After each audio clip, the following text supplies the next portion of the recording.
The Lightroom Catalogue or library is the very first step we need to take to start working on our images. So we could be asking the question, well, what in fact is the library and catalogue? Well, a good old-fashioned library is probably a good analogy. The books are stored in different rooms.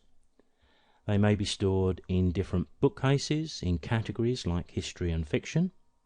In addition, the books are going to be on different shelves and probably in alphabetical order as well. The librarian at their desk has a card system, and if we look up any of the search criteria such as the author's name, the card may list the books from that author, the sections they appear in, history for example, the room, the bookshelf, what level shelf, and you can go to one book in 1,000 by just looking at that index card.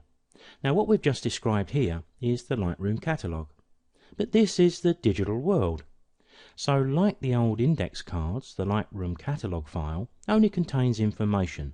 It's just a database storing the information related to our images. Our original images are not stored in the Lightroom catalogue. Lightroom is simply referencing those images at a particular location on our hard drive. All will become clear as we go through the procedure. So when Lightroom prompts us to back up our Lightroom catalogue, we need to understand that we're only going to be backing up the information about the images and not the actual images themselves. Once you start using the Lightroom catalogue, you now cannot make any changes to those images outside of Lightroom. For example, you can't now use Windows Explorer to move or rename any of those images, or the link between our catalogue, which is our index card, and our Lightroom will be broken. Lightroom will not know where the image is or where to look. If you do rename or move a file outside of Lightroom, there's a good chance you will see a big question mark or some flagging system will appear to tell you that the image cannot be found in Lightroom. It may say that the file is missing. Don't worry too much if you make the odd error. There is a way to locate a missing file and repair the damage manually. We simply need to tell Lightroom where the images have been moved to or what the new name is.